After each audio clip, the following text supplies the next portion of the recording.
Suka dengan video ini? Bantu channel ini terus berkarya dan berkembang. Klik tombol subscribe, supaya kamu tidak ketinggalan video terbaru. Juga jangan lupa tinggalkan like dan komen kamu di bawah ya.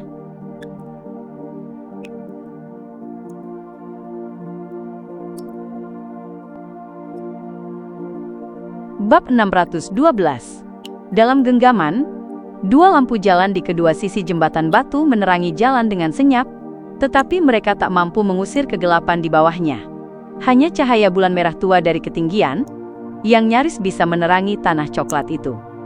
Bersembunyi di bawah jembatan, penasihat takdir Ricciardo terdiam cukup lama, sampai-sampai Klein curiga, apakah dia sudah meninggal akibat luka parahnya. Dia menebak bahwa salah satu alasan besar kegagalan augmentasi keberuntungan itu adalah karena hal ini. Tepat saat Klein hendak mengajukan pertanyaan penjajakan untuk memastikan keadaannya, Ricciardo terbatuk dan berkata dengan suara berat dan serak, "Kau memang pantas dengan reputasimu sebagai petualang kuat, yang mampu menyegel dadu itu untuk sementara waktu. Apa yang terjadi telah melampaui ekspektasiku. Aku sangat penasaran, mengapa augmentasi keberuntunganku padamu gagal? Aku sangat menyesal tidak bisa keluar dan menemuimu secara langsung. Kalau tidak, aku seharusnya bisa melihat hal-hal yang sulit dilihat oleh Beyonder dari jalur lain, bahkan jika mereka memiliki spirit vision yang relatif kuat. Inilah keunikan yang dimiliki jalur takdir. Jadi masalahnya ada padaku? Itu bukan intinya. Intinya, kau harus mengganti rugiku 700 pound? Tidak, 730 pound. Klein mengumpat dalam hati, saat tanpa sadar teringat pada anak yatim piatu, Adami Saul, yang dijuluki monster di kota Tingen. Pemuda yang setara dengan setengah urutan 9 itu, telah menjerit setelah melihat Klein, sebelum terjatuh ke tanah. Matanya berdarah, dan ketakutan yang ia tunjukkan seolah-olah dia telah melihat iblis.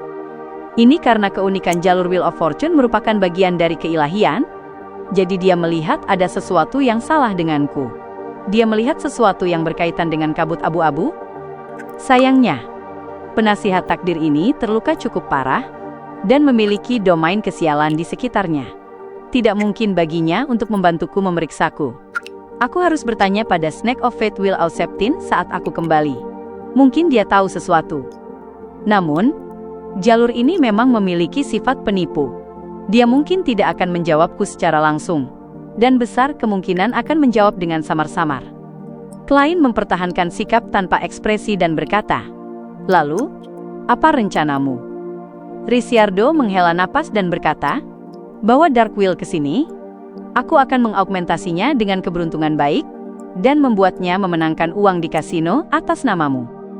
Menggunakan nama penginapan yang diberikan penasihat Ricciardo, Klein dengan cepat menemukan apotekari bertubuh gemuk itu. Dark Wheel. Lalu, sambil membawa koper dan tongkat, Klein menyaksikan bagaimana dia terus-menerus memenangkan uang di kasino-kasino besar. Hingga tengah malam, dia telah memenangkan 750 pound.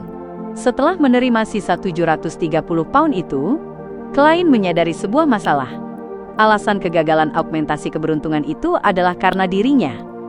Mengapa bisa begitu? Klein memeluk dompetnya yang menggembung, dan mengerutkan kening sambil berpikir dalam hati.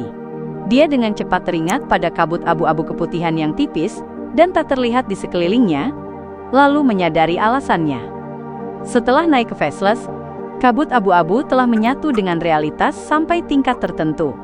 Bukan hanya bisa membantuku menyaring ocehan yang tidak terlalu kuat, tetapi juga bisa menghancurkan pengaruh apapun yang mengubah takdirku sampai batas tertentu. Karena itu, augmentasi keberuntungan penasihat ini menjadi tidak efektif. Menurut logika ini, kesialan sampai tingkat tertentu seharusnya juga tidak mempengaruhiku. Apa-apaan ini? Ini tidak membuatku menjadi orang sial, tapi juga menghancurkan kesempatanku untuk menjadi orang beruntung atau pemenang. Klein diam-diam menggelengkan kepala, dan mengikuti Dark Wheel serta burung hantu itu kembali ke jembatan batu. Dia memberitahu Ricciardo cara memanggil utusannya, dan agar segera mengirim kabar, begitu dia memperoleh informasi apapun tentang item mistis dengan sifat ofensif yang kuat. Setelah melakukan semua itu, Klein menemukan sebuah penginapan di kota pelabuhan Pulau Orafi, dan menyewa kamar sederhana untuk dirinya sendiri. Backland. Pagi hari. Emlyn White berjalan di bawah langit muram favoritnya, melintasi kabut tebal yang tak bisa dibandingkan dengan bulan November atau Desember, hingga sekali lagi tiba di luar jalan Pinster nomor 7, Northborough. Setelah menarik bel pintu, dia meluruskan punggungnya, mengangkat dagunya, dan menunggu dengan sabar. Ketika Leonard membuka pintu, dia menatap wajah tampan namun menyebalkan itu, sebelum menyingkir dan membiarkan tamunya masuk. Dia masih mengenakan pakaian rumah, kemeja putih dan celana hitam, namun kini ada rompi berwarna gelap yang dikenakannya. "Sudah kau pertimbangkan masalahnya?" tanya Leonard sambil tersenyum. "Tidak masalah. Karena itu bukan uangnya." Emlyn sama sekali tidak berniat menawar. Dia bahkan percaya bahwa dengan sikap yang ditunjukkan Leonard, besar kemungkinan harganya justru akan dinaikkan jika dia mencoba. Leonard mengangguk pelan dan tersenyum. "Sangat kaya. Aku bisa tahu kau sedang mencoba memancingku agar berkata lebih banyak." Emlyn mencibir dalam hati dan menjawab, "Itu bukan sesuatu yang perlu kau khawatirkan." Dengan itu, dia mengangkat koper di tangannya dan membukanya, memperlihatkan 7.000 pound dalam bentuk uang tunai. Leonard mengeluarkan setiap ikatan uang dan memeriksanya dengan teliti. Kemudian, dia melepas sarung tangan merah yang dikenakannya di tangan kiri dan menyerahkannya kepada Emlyn. "Ini adalah item mistis yang kau butuhkan. Ia bisa berubah warna untuk menyamarkan dirinya. Namanya Tinder. Ia dapat meningkatkan pesona pemakainya, membuat kata-katanya dipenuhi daya persuasi yang kuat. Ia bisa mencuri kekuatan Beyonder dari target dalam radius 50 meter. Semakin kau memahami targetnya, semakin mudah mencuri kekuatan yang ingin kau curi. Semakin sedikit yang kau ketahui, semakin acak hasilnya, dan itu bergantung pada keberuntungan. Ketika target berada di urutan 6, ada kemungkinan kegagalan. Semakin tinggi urutannya, semakin tinggi peluang gagalnya. Setelah pencurian berhasil, target akan kehilangan kekuatan Beyonder tersebut, dan butuh setidaknya 12 jam untuk pulih. Pemilik Tinder akan dapat menggunakannya dengan mahir selama 10 menit. Dan alasan mengapa harganya mahal adalah karena efek samping negatifnya sangat sedikit. Emlyn, yang diam-diam menyerap penjelasan itu, tertarik pada item mistis seperti Tinder. Dia bertanya, "Apa efek samping negatifnya?" Leonard menyisir rambutnya dan tersenyum. "Pertama, saat memakainya, ada kemungkinan kecil kau akan kehilangan sesuatu yang ada padamu. Kedua, saat menggunakannya, satu kekuatan Beyonder milikmu akan hilang setidaknya selama 12 jam, tetapi selama periode ini, itu akan menjadi satu-satunya kekuatan Beyonder yang hilang. Dengan kata lain, meskipun digunakan berulang kali, hanya akan ada satu kekuatan yang hilang sepanjang waktu. Dibandingkan dengan banyak artefak tersegel yang kukenal, efek samping negatifnya memang sepele." Emlyn berdehem sambil mengangguk. Dia menerima Tinder dan memeriksanya dengan seksama, sebelum mengeluarkan ikatan-ikatan uang dari koper dan meletakkannya di atas meja kopi. Setelah itu, dia memasukkan sarung tangan itu ke dalam koper dan tidak membawanya langsung. Dengan koper tersebut, Emlyn kembali ke gereja Harvest seperti sebelumnya. Begitu memasuki ruang istirahat pendeta, dia menyiapkan ritual pengorbanan. Pintu ilusi yang misterius terbuka, sementara sarung tangan merah itu merobek kehampaan gelap dan dalam, dikirim langsung ke atas kabut abu-abu. Pada saat kabut abu-abu menyentuh sarung tangan itu, sebuah wajah kecil yang terdistorsi dan mengerikan tiba-tiba muncul. Wajah itu terus menguap, sambil berjuang mempertahankan keberadaannya. Melihat pemandangan ini, klien tidak terkejut. Bagaimanapun, kakek yang bersemayam di tubuh Leonard adalah malaikat dari jalur Marauder. Jika Amon bisa melakukannya, maka sangat pasti bahwa dia juga mampu melakukan hal yang sama. Untuk itu, dia telah membuat persiapan yang cukup. Dia yakin bahwa bahkan jika kakek itu benar-benar telah mencapai tingkat Amon, dia masih mampu menghapus aura yang bersesuaian, tanpa membuatnya menyadari keberadaan kabut abu-abu, sehingga mencegahnya bertindak terhadap Emlyn. Mengambil Sigod Scepter yang telah lama diletakkan di depannya, klien membuat permata biru itu menyala bersamaan dari posisi komando. Tiba-tiba, cahaya perak mekar di atas kabut abu-abu, sementara kilat membawa sebagian kekuatan kabut abu-abu seperti badai, menyambar wajah ilusi kecil itu. Wajah itu lenyap sepenuhnya, bahkan sebelum sempat menjerit, meninggalkan seekor cacing transparan mati dengan 12 cincin bening. Worm of Time, tapi tampaknya lebih lemah daripada Amon. Gumam Klein sambil melambaikan tangannya, agar sarung tangan merah dan cacing yang dikenalnya itu terbang ke arahnya. Setelah pemeriksaan serius, dia memastikan bahwa cacing itu pada dasarnya identik dengan yang ditinggalkan avatar Amon.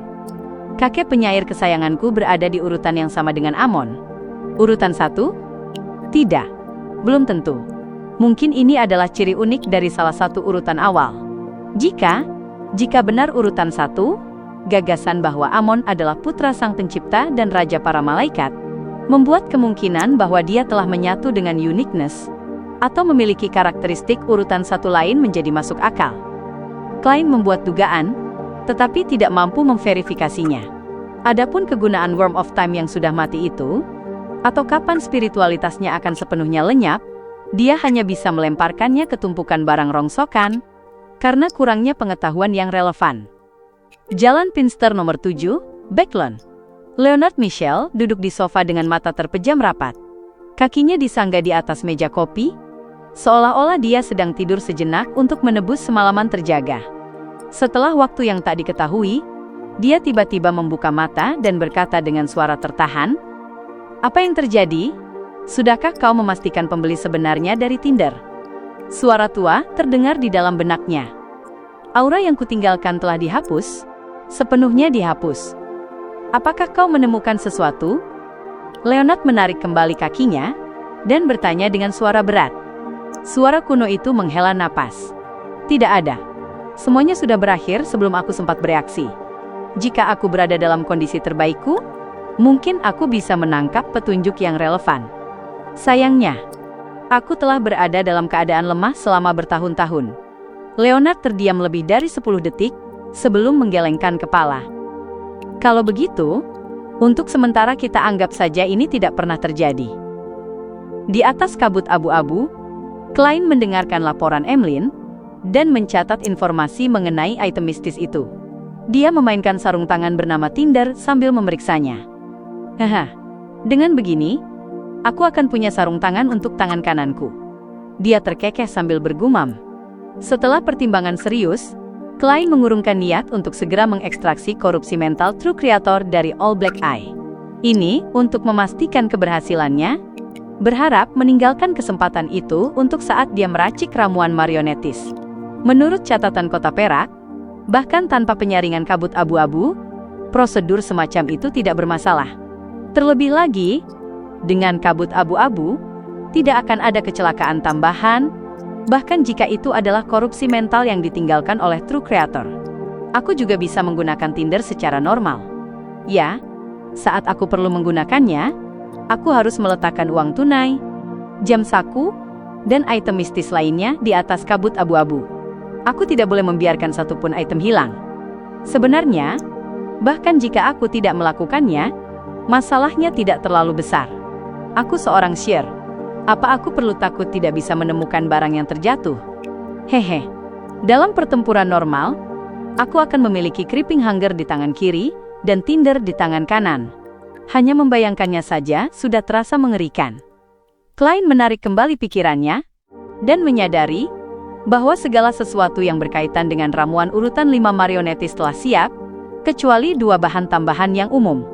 Dia mengangguk samar dan bergumam dalam hati, "Aku hanya perlu menunggu sampai ramuan Faceless benar-benar tercerna. Lalu, aku akan menaiki kapal Admiral of Stars atau The Hanged Man dan menuju ke timur Laut Sonia untuk mencari duyung."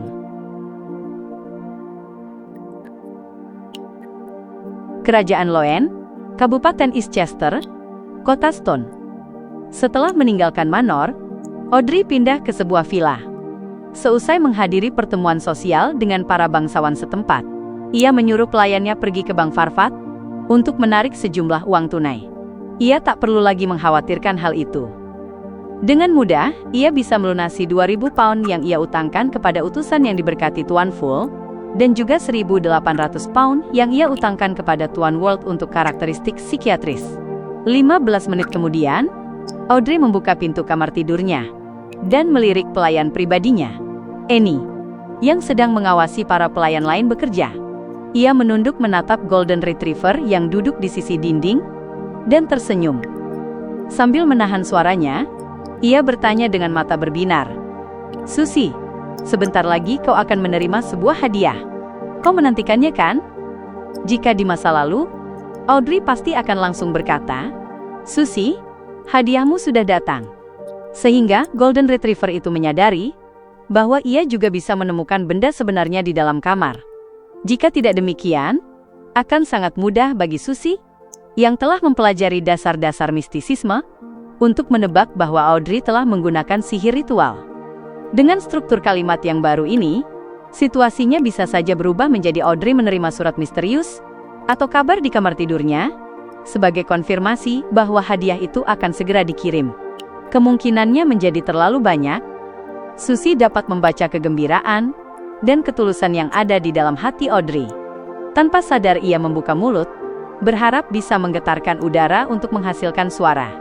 Ia ingin bertanya tentang hadiah itu, tetapi dengan tajam ia merasakan bahwa pelayan pribadi Audrey, Annie, sedang mendekat. Siaga, Susie pun membuang niat awalnya.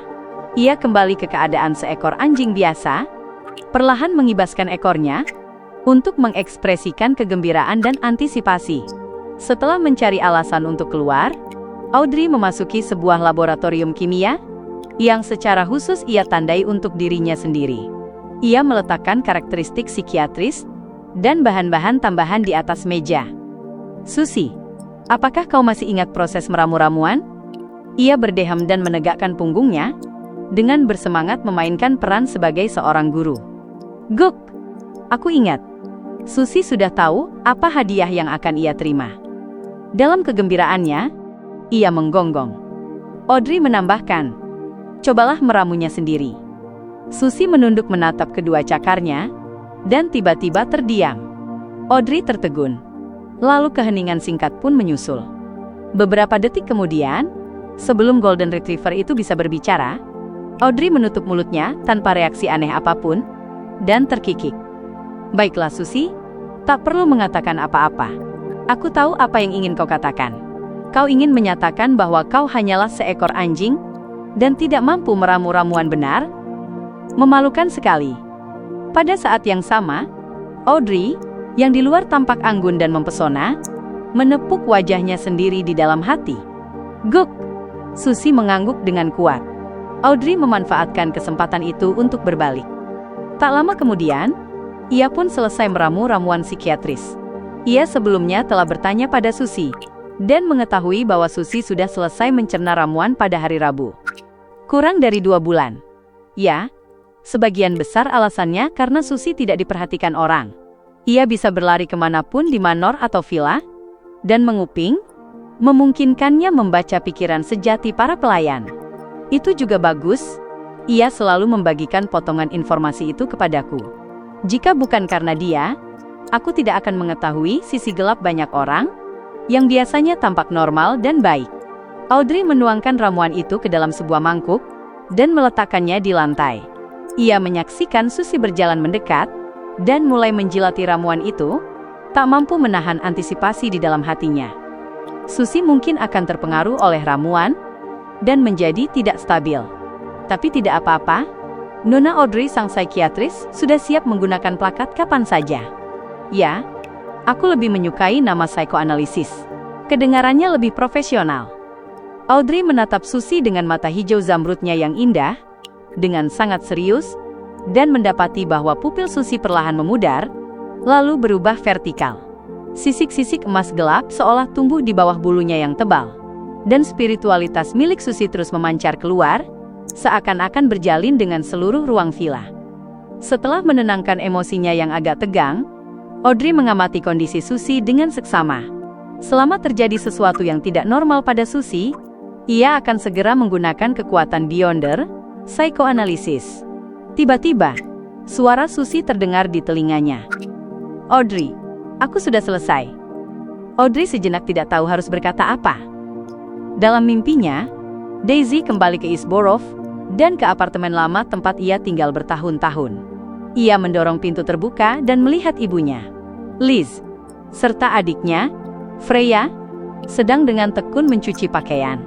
Daisy seketika menjadi gembira dan hendak segera bergabung dengan mereka.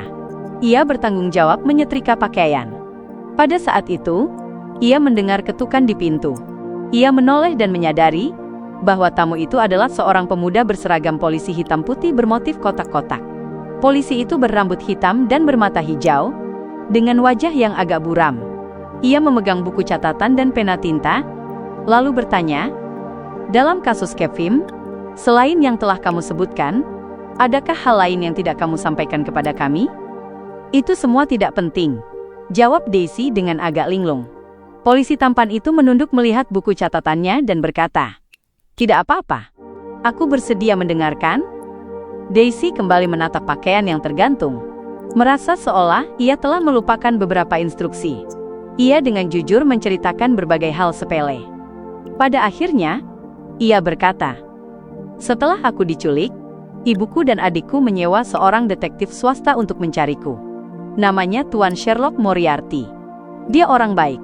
Meskipun dia tidak menemukanku secara langsung, dia kemudian menghubungi seorang wartawan untuk membantuku mendapatkan kompensasi dari dana yayasan." Polisi berambut hitam dan bermata hijau itu kembali mengangkat kepala dan melirik Daisy, lalu menampilkan senyum hangat. "Sangat baik. Jawabanmu sangat memuaskan. Apakah kamu masih ingat penampilan detektif swasta itu?" Daisy mengangguk. Tanpa rasa waspada apapun, ia melihat Tuan Sherlock Moriarty berdiri di sampingnya. Detektif itu menumbuhkan janggut tebal dan mengenakan kacamata berbingkai emas. Penampilannya hampir persis seperti yang ada dalam ingatannya. Setelah polisi bermata hijau dan berambut hitam itu mengamati sosok tersebut beberapa kali, ia tampak menghilang pada suatu saat tanpa Daisy sadari. Entah mengapa, ibu dan adiknya juga ikut menghilang. Ia berlari menyusuri Isborough mencari sosok-sosok yang dikenalnya, tetapi pada akhirnya ia terbangun dari kemurungan dan kesedihannya. Saat melihat langit-langit gelap asrama sekolahnya, ia terbaring linglung selama beberapa detik. Daisy tidak bersuara ketika membalikkan tubuhnya dan membenamkan setengah wajahnya ke bantal. Di sudut bantal, noda basah perlahan menyebar. Orang yang memasuki mimpi Daisy tidak lain adalah Leonard Michel. Meskipun penyelidikannya atas kesamaan dua kasus itu bertujuan memberinya waktu untuk menangani urusannya sendiri, ia tidak lupa bertindak sekadarnya.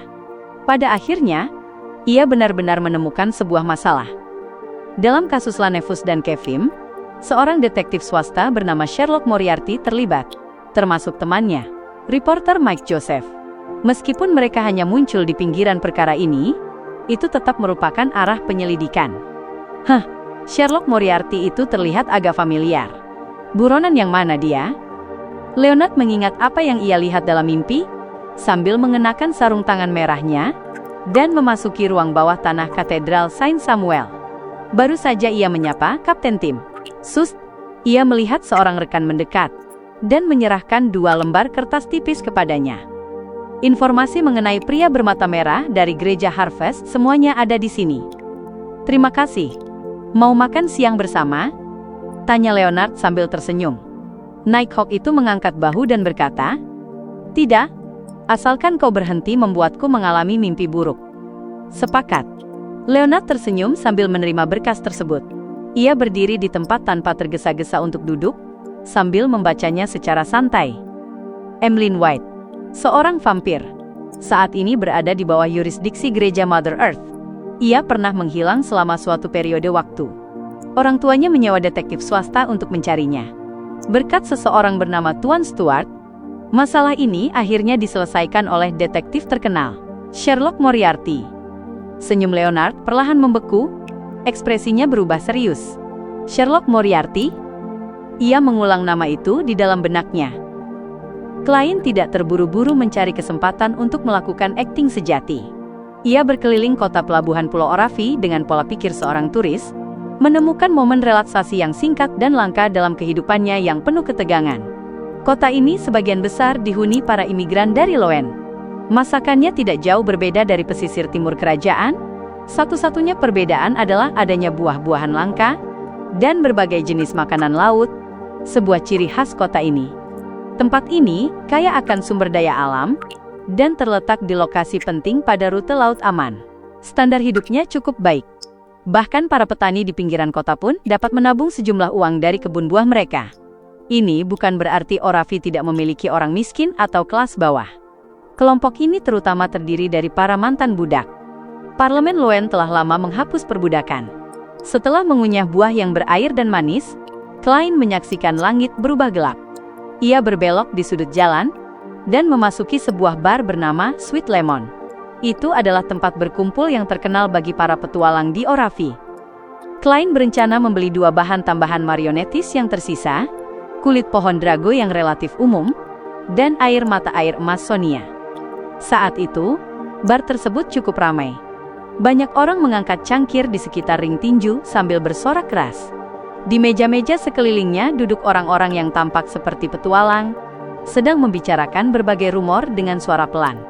Ketika Klein sedang menyelip menuju meja bar, ia tiba-tiba mendengar namanya. "Aku German Sparrow. Kau seharusnya tahu siapa aku. Aku menerima sebuah peta harta karun, dan perlu menyewa beberapa pembantu. Bukan karena aku takut, tapi karena aku tidak bisa membawa harta sebanyak itu sendirian." Seorang pria bermata hijau berusia sekitar 30-an, memegang setengah gelas minuman keras, dan berbicara kepada 2 pria dan 2 wanita di sudut. Entah mereka pedagang atau petualang. "Namamu juga German Sparrow? Peta harta karun. Kenapa terdengar seperti penipuan? Pembunuhanku terhadap Wormtongue sudah sampai ke tempat ini dari Bayam?" "Ya, kemungkinan besar disebarkan lewat telegram atau para pelancong. Karena itu, banyak orang tahu namaku dan perbuatanku, tetapi tidak tahu seperti apa penampilanku. Para penipu memanfaatkan kesempatan ini untuk menyamar sebagai diriku dan menipu orang lain." Klein menyadarinya dan bergerak mendekat. Pria bermata hijau itu menenggak seteguk minuman keras dan membanting gelas ke meja. "Aku tidak peduli kalian menolak atau setuju, tapi aku benci membuat orang menungguku. Apakah kalian ingin bernasib seperti Wormtongue?" Pemuda di hadapannya berkata dengan agak gentar, "Aku tahu kau petualang yang kuat." Lalu, pria bermata hijau itu memotong ucapannya. Pada saat itu, ia merasakan kerah bajunya mengencang ketika seseorang mengangkatnya dan melemparkannya keluar pintu. Klein tidak memberi penjelasan apapun. Dengan ekspresi dingin, ia langsung melempar pria itu keluar pintu.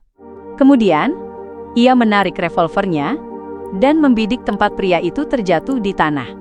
Tanpa ragu, ia menarik pelatuknya. Bang! Saat pria bermata hijau itu terjatuh ke tanah, ia melihat percikan api menyala di dekat selangkangannya. Ketakutan, ia menelan umpatan yang hendak keluar dan merangkak menjauh. Tanpa penjelasan apapun, penampilan lemahnya membuktikan bahwa ia bukan German Sparrow. Klein mengabaikan korban yang berdiri terpaku. Ia dengan sopan meniup moncong revolvernya sebelum menyelipkannya kembali ke sarung di bawah ketiaknya. Setelah itu, ia berjalan perlahan menuju meja bar di tengah suasana yang mendadak sunyi.